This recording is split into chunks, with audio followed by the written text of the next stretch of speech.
Hello friends, आज 3 stock discuss करेंगे। ये तीनों स्टॉक्स ने जिस प्रकार की क्लोजिंग दी है और इस क्लोजिंग से अब इनके अपसाइड के मूवमेंट के दरवाजे खुल गए हैं। अब ये कितनी ऊपर की साइड मूवमेंट देंगे वो सब हम चार्ट में देखेंगे। तो आइए पहला स्टॉक चेक कर लेते हैं। तो पहला स्टॉक है हमारा श्री राम फाइनेंस। तो श्री राम फाइनेंस जैसा देख रहे हैं ये अप ट्रेंड में चल रहा है, राइट। अब अप ट्रेंड में चलने के बाद ये इस रेंज में फंसा था काफ़ी टाइम तक।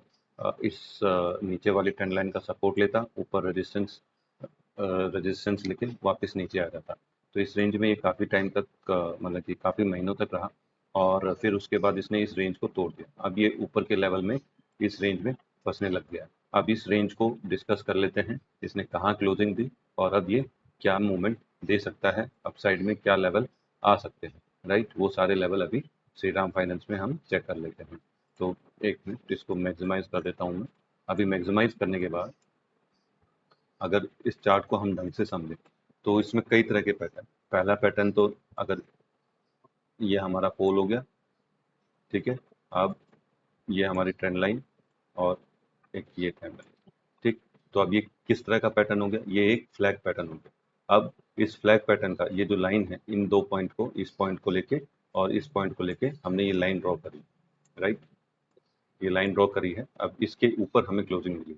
अब इसमें अच्छी बात क्या है, अच्छी बात यह है कि मैंने ये रेंज आइडेंटिफाई करा था इसमें कि इस रेंज के ऊपर अगर क्लोजिंग मिलता है तो ये स्टॉक ऊपर के पहला ये लेवल जाएगा और उसके बाद इसके ऊपर के दरवाजे भी खुल सकते हैं, राइट। तो इसने अभी ये 20 डे मूविंग एवरेज, ये हमारी 20 डे मूविंग एवरेज है, इसको इसने इसके ऊपर क्लोजिंग दे दी है। और ये जो रेंज है जो जिसमें 3-4 दिन से फंसा हुआ था, इस रेंज के ऊपर भी इसने क्लोजिंग दी। अब पहला तो ये हो गया। दूसरा, इस फ्लैग पैटर्न का ये जो ट्रेंड लाइन बन रहा है इसके बाहर भी इसने क्लोजिंग दे दिया है। अब पहला जो टारगेट रहेगा वो टारगेट ये रहेगा, ठीक है। और दूसरा, इस फ्लैग पैटर्न के हिसाब से जो टारगेट निकल के आता है, ठीक है, इस फ्लैग पैटर्न, अब जैसे इस रेंज से अगर हम माने तो ये लगभग आपका कितना बनता है, ये 500 पॉइंट मिनिमम आपका बनता है। तो अब यहाँ से अगर 500 लेवल मतलब कि 500 पॉइंट भी जोड़े तो 3300 के आसपास बैठता है। मतलब कि यहाँ से अभी इस स्टॉक की वो जो पॉसिबल मूवमेंट है 3200 से 3300 का मूवमेंट जरूर आना चाहिए। अभी वो देखते हैं कि ये श्री राम फाइनेंस वो मूवमेंट दे पाता है या नहीं दे पाता। दूसरी बात क्या है कि ये स्टॉक है ना, फंडामेंटली भी बहुत अच्छा स्टॉक है। अगर पहले तो इसमें ये इस स्टॉक का नाम वैल्यू बाइंग स्टॉक बोल सकते हैं, क्योंकि ये इस लेवल पे भी जो अपने ऑल टाइम हाई के पास है, राइट, इस लेवल पे भी ये क्या कहते हैं सस्ता स्टॉक माना जा सकता है। इसका पी काफ़ी कम है, अपने सेक्टर पी के हिसाब से उसके आसपास ही ये ट्रेड हो रहा है। और दूसरा, हम फ्यूचर बजाज फाइनेंस इस स्टॉक को कह सकते हैं। अगर इसके फंडामेंटल चेक करोगे तो इसकी जो परफॉर्मेंस रही है वो काफ़ी दमदार रही है और ये ऊपर के अच्छे मूवमेंट देने के लिए तैयार है, ठीक है। और इसको हम वैल्यू इन्वेस्टिंग स्टॉक कह सकते हैं। अभी इसमें कोई भी फैसला बनाने से पहले आप अपने फाइनेंशियल एडवाइजर से जरूर सलाह ले लें और उसके बाद ही इसमें कोई निर्णय लें। तो अभी हमने ये सारे इसमें जो भी पॉसिबल मूवमेंट है वो डिस्कस कर लिए और फंडामेंटली भी मैंने बताया कि अच्छा स्टॉक है, ठीक है। और अपना देख लेना। अभी नेक्स्ट स्टॉक जो है वो चेक कर लेते हैं। नेक्स्ट स्टॉक कौन सा हमारा, नेक्स्ट स्टॉक है हमारा जेबी केमिकल्स एंड फार्मास्यूटिकल्स, ठीक है। अब ये भी एक, अगर इसके मैंने जो फंडामेंटल चेक किए थे तो उससे ये अच्छा स्टॉक दिख रहा था। तो आप एक बार चेक कर लेना इसको फंडामेंटली कैसा है। अभी हम सिर्फ टेक्निकली बात करेंगे। टेक्निकली में अभी ये क्योंकि अप ट्रेंड में चल रहा है ये स्टॉक भी, अगर देखा जाए तो ये अप ट्रेंड में है। अब इस अप ट्रेंड में ये एक तरह का असेंडिंग ट्रायंगल पैटर्न बन रहा है, ठीक है। ये असेंडिंग ट्रायंगल पैटर्न बन रहा है और अब इसने क्या किया है, इसी ट्रायंगल का ये जो नीचे की ट्रेंड लाइन है, राइट, ये जो हमारी ट्रेंड लाइन है, इस ट्रेंड लाइन का इसने सपोर्ट लिया है। सपोर्ट लेने के बाद अभी यहाँ पे तो ये हैमर कैंडल बन गई थी ऊपर पे, विक को अगर कंसिडर ना करें तो ये हैमर कैंडल बन गई थी। तो यहाँ से ही हमें इंडिकेशन मिल गया था, लेकिन थोड़ा सा और इंतजार करना था परफेक्ट इंडिकेशन मिलने का। तो अभी यहाँ छोटे मोटे रेजिस्टेंस दिख रहे थे। तो अभी आज क्या किया है इसने, ये इस लेवल को भी, ठीक है, जो यहाँ रजिस्ट कर रहा था इस लेवल को भी, फिर ये जो अपनी 20 डे मूविंग एवरेज और 50 डे मूविंग एवरेज, इन दोनों के ऊपर इसने क्लोजिंग दी है। 22 जो 50 डे मूविंग एवरेज है वो 1781 के आसपास है, और ये 1750, तो दोनों के ऊपर क्लोजिंग दी है। इसने क्लोजिंग कितनी दी है? 1784 की। अब यहाँ से क्या मूवमेंट बनेगी?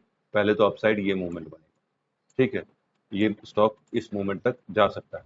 दूसरा, अगर हम जैसे असेंडिंग ट्रायंगल है तो ये रेंज को भी अगर पकड़ें तो ये लगभग कितनी होगी? 1600 300 पॉइंट के आसपास की रेंज होगी, तो मतलब कि 2200 तक के लेवल, 2100 से 2200 के लेवल ऊपर की तरफ आ सकते हैं अगर असेंडिंग, मतलब कि ये प्रोबेबल टारगेट्स हैं हमारे कि इतना तो आना चाहिए इस पैटर्न के हिसाब से। और दूसरा, अगर इस रेंज में ही अगर इसको मूव करना है तो इसका कितना है? 1784 है, ये 1920 के आसपास तक की ये रेंज है।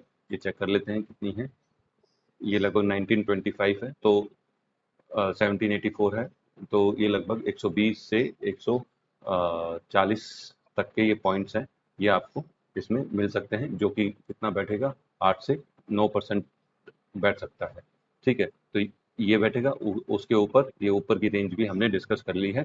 अगर यहाँ पे इसने ब्रेकआउट देता है तो ऊपर के 2100-2200 तक के लेवल इसमें आसानी से खुल सकते हैं और ये स्टॉक जा सकता है उस लेवल तक। अब ये हो गया हमारा जेबी केमिकल्स। अब अगला स्टॉक है हमारा, अगला स्टॉक जाइडस लाइफ साइंस है। जाइडस लाइफ साइंस भी अच्छा स्टॉक है फंडामेंटली, बस ये इसके जो वैल्यूएशन है वो हाई है। तो इसको टेक्निकली बेस पे अभी देखेंगे सिर्फ। तो टेक्निकली बेस पे अगर इसको देखा जाए तो ये भी अपने अप ट्रेंड में, ठीक है, और अप ट्रेंड में रहते हुए इसमें भी सिमिलर क्या पैटर्न बन रहा है हमारा? असेंडिंग ट्रायंगल पैटर्न बन रहा है। और असेंडिंग ट्रायंगल में ये हमारा मूवमेंट हो सकता है अपसाइड में। अब इसने क्या किया है? इसने एक तो असेंडिंग ट्रायंगल बन रहा है, ठीक है, और छोटे ड्यूरेशन पे, मतलब कि 1 से 2 महीने की बात करें तो हमारा एक राउंड पैटर्न भी हम इसको बोल सकते हैं। तो ये हमारा एक राउंड पैटर्न हो गया। अब इस राउंड पैटर्न का भी ब्रेकआउट मिला है यहाँ पे, और ये असेंडिंग ट्रायंगल है, इसका भी ब्रेकआउट मिला है।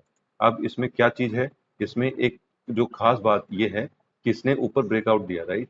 ब्रेकआउट देने के बाद ये ऊपर ही सस्टेन रहने की, मतलब ऊपर ही रहने की कोशिश कर रहा है।